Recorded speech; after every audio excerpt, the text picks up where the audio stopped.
So today is our last day. Fantastic. First, very importantly, I have a Harry Potter scar going on here. I was working on the car this weekend and it bit me. So enough about that. The plan was to show you clips of the Dean Radin lecture that I found on YouTube. It's a Google Tech Talk thing, similar to Sheldrake's. But instead of doing that, I'm just going to link to it and let you guys fill in the blanks. What I'm going for here is to support the idea that the mind transcends time and space. Space is accounted for in Sheldrake's study, time is accounted for in Radin's study, and I'll let you go on about how you think it's all silly.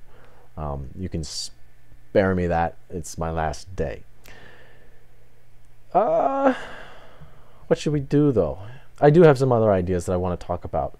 And I'll be referring to Dean Radin's stuff a little bit to make the points that I want to make. But essentially, that's kind of the heart of my defense of the New Age, because I think establishing the mind as being somehow transcendent is at the heart of all New Age ideas, no matter how nutty they can get. And they can be, well, quirky. They can get pretty quirky. Anyway, what I want to talk about is a scientific paradigm. A paradigm is often assumed to be a kind of meta hypothesis that is supported by empirical evidence. We can be certain that this is actually a misunderstanding because of the nature of evidence, and empirical evidence in particular. Empirical evidence is only going to be affirming the consequent. And what the problem is there is that one consequent may have conceptually two or more causes. So just affirming one consequent does not necessitate any one of those causes. There's a commonality between some causes, some overlap in certain kinds of effects, and just establishing what the effect was does not guarantee that we can have absolute knowledge of the cause. That being said, the idea that a paradigm is a meta-hypothesis of all scientific research is just ridiculous, because it would say that all of the scientific literature is in support of this hypothesis. If you can't do it at the local level, you can't do it at the meta level. That is to say, all of the research that's out there cannot possibly be positive evidence in support of a paradigm, since all of the evidence collectively is affirming the consequent. Now, the way around this is well, I'll talk about that in a second. What rather a paradigm is, and the reason we talk about paradigms, is because it offers the scientific community a context to interpret data. And when you write in the professional style in science, you're going to make a lot of references to other people's papers. That is to say, I assume this is the case because this person said so, or this person, had these findings and whatever else. But when you go and you track that back, they say, okay, I've had these findings, but I'm interpreting these findings on the basis of someone else's findings. And what you do is you quickly run into this regression problem where ultimately the whole thing is based on something that is not directly supported by evidence. It's just an assumption that the majority of scientists say, yeah, I guess that's all right. Thomas Kuhn wrote a book called The Structures of Scientific Revolution. It's worth a read.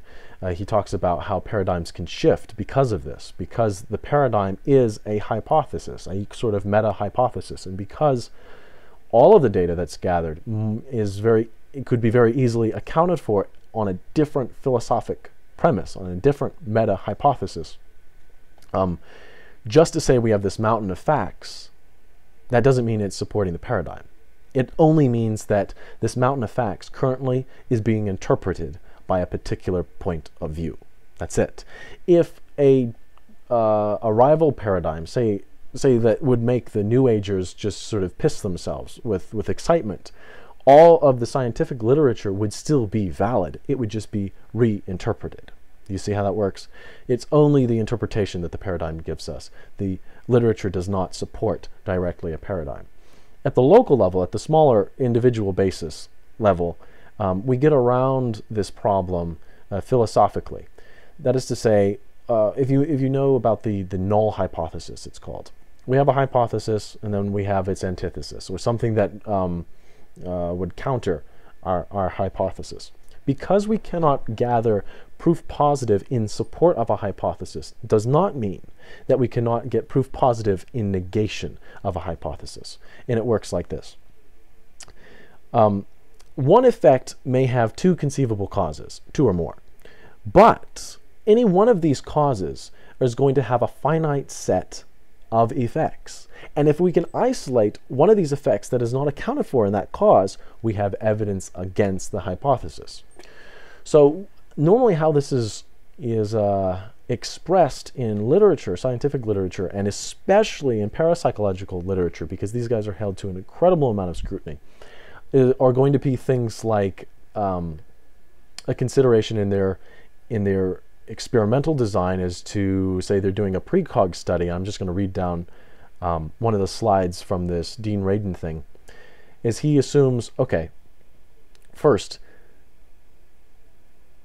are there any artifacts, which is to say, is there any reason to assume this happened contrary to your hypothesis that there exists precognizant abilities? And he goes down the list. He says sensory cues. He says, no, it can't be sensory cues because of something that he designed into the experiment. Was it sequence cues? Well, no, because it was random, I think, if I'm recalling this correct.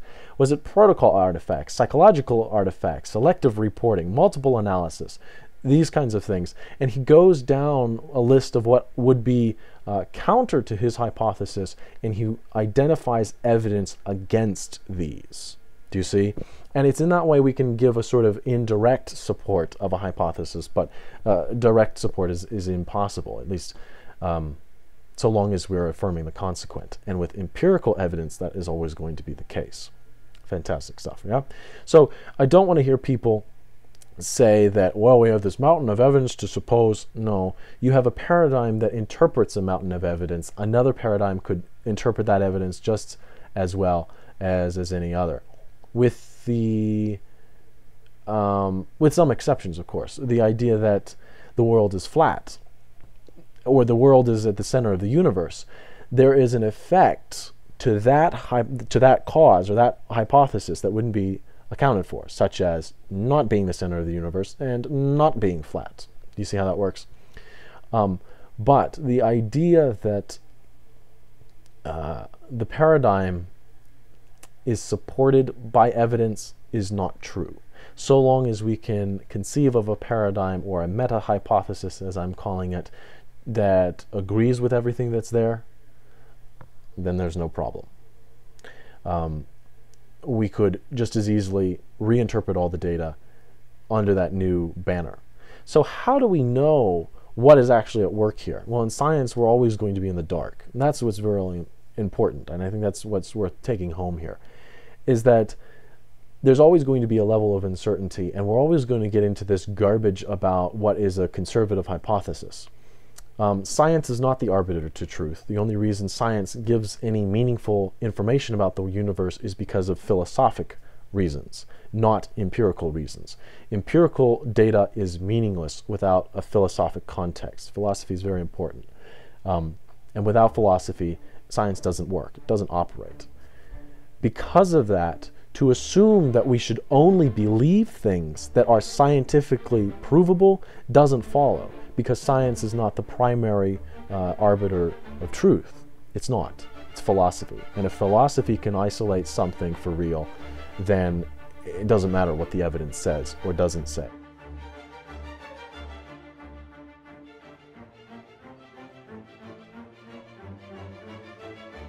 Philosophy is the arbiter of truth. That comes first.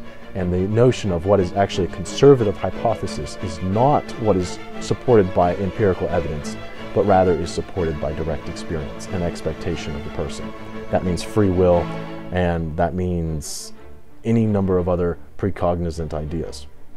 We can prove these wrong in certain situations. That's certainly true. And when we aren't able to prove them wrong, more research certainly is needed. But science is not the arbiter to truth, and in that, I think we have quite a robust defense of the New Age.